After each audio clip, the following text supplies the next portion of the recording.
You are addicted to outcomes. Every action you take is tied to an immediate result, and when that result doesn't show up on your timeline, you stop.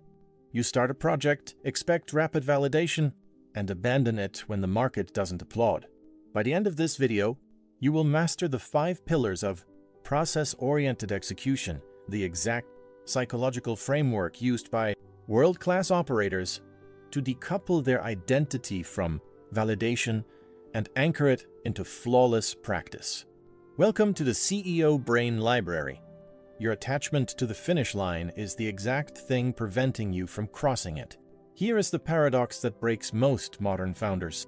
You want the destination, but you despise the terrain. You want the 7-figure cash flow, but you hate the daily operational iteration.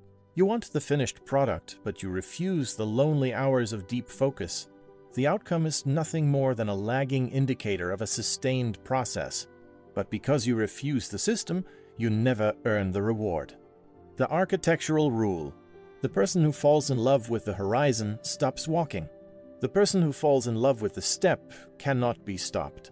Chasing outcomes is like chasing a shadow.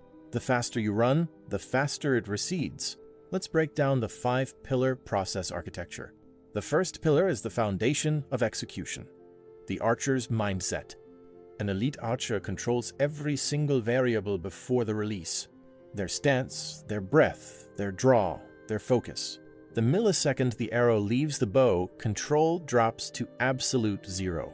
The wind can shift, the target can move, reality can intervene. Amateurs judge their worth by where the arrow lands. The master judges their execution solely by how they shot. When you launch a marketing campaign or pitch an investor, define success entirely by the integrity of your preparation and effort. If success is tied to the external result, you have handed your emotional stability to factors you do not own. If success is your process, you win the moment you hit execute. The second pillar requires a total rewiring of your discomfort threshold. Embrace the friction. The average person treats discomfort as a signal to pivot. They hit an operational roadblock, feel the cognitive load, and immediately look for a new, shiny strategy that promises an easier route. The easy path does not scale. It is crowded with people waiting for a shortcut that doesn't exist. Friction is not a sign that your system is broken. It is proof that you have reached the edge of your current capability. The hard thing you are avoiding is the leverage point. When you shift your desire away from comfort and towards daily, deliberate strain, difficulty stops being a barrier and becomes your ultimate competitive advantage. Pillar 3 is a fundamental identity shift. Stop defining yourself by a future destination and start defining yourself by your current execution loop. Amateurs say, "I am trying to build a software empire." No, you are writing code today. That is who you are. They say, "I am trying to become an author." No, you are structuring copy at this exact moment. Your identity is not a hypothetical trophy waiting for you at the end of a 10-year timeline. Your identity is the exact compound action you are taking right now. When you drop the anxiety of becoming something and focus entirely on doing the thing, the performance anxiety evaporates. The process becomes the expression of who you already are. The 4th pillar protects you from the absolute killer of long-term leverage, burnout.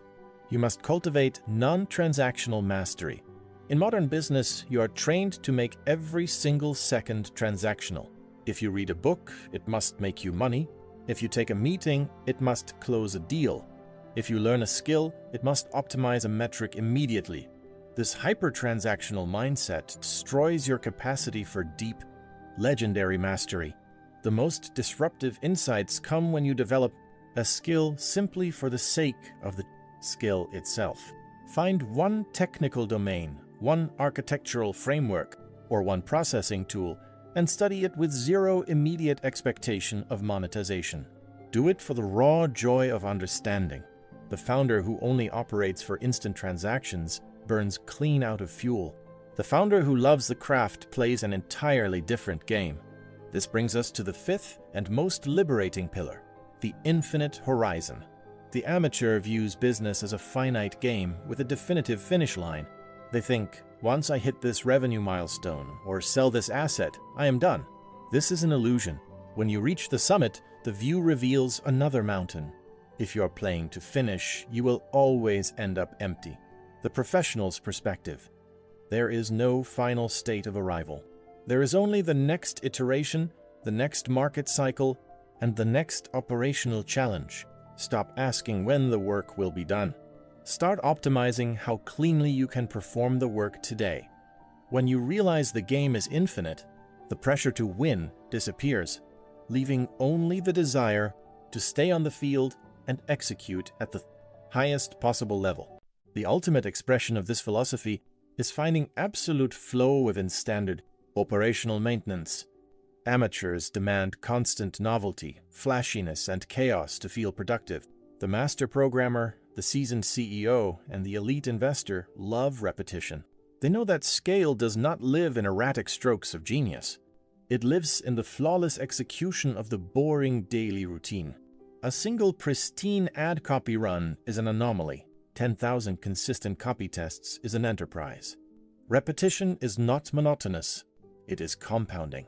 Each time you run the baseline process without checking the scoreboard, you drop another layer of operational friction. You look for external validation because the routine itself has become your home base. Here is your operational protocol for this week. First, perform an outcome audit.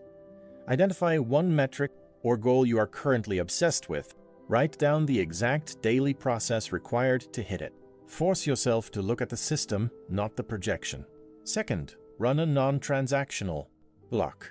Dedicate 1 hour this week to learning a highly complex skill or analyzing a deep primary source with absolute zero performance metrics attached to it. Third, implement the Archer's Creed. Before your next high-stakes client call or product launch, explicitly state, "My success today is measured entirely by my focus and execution. The external response is completely out of my hands. Zero cost, zero permissions. The only variable holding you back is your addiction to short-term results." Let's synthesize the protocol. You came to this video looking for an outcome. Not anymore. The Archer's mindset. Master the input. Release the output. Embrace the friction. Discomfort is your growth vector. Identity practice alignment. You are what you execute today. Non-transactional mastery. Protect your fuel source from transactional burnout. The infinite horizon. Play the game to stay in the game. The founder who is obsessed with the prize can be broken by a volatile week. The founder who is obsessed with the mechanics of the process cannot be stopped, because they aren't waiting for a result to give them permission to show up. They are already exactly where they belong. Mastering your internal execution framework is step 1, but your daily process will completely disintegrate if your external time management systems are fractured. To see the exact structural frameworks used to automate your workflow and protect your deep focus from daily operational noise, click on this next masterclass from the CEO Brain Library right here. Subscribe. Commit to the process. Let the outcome chase you.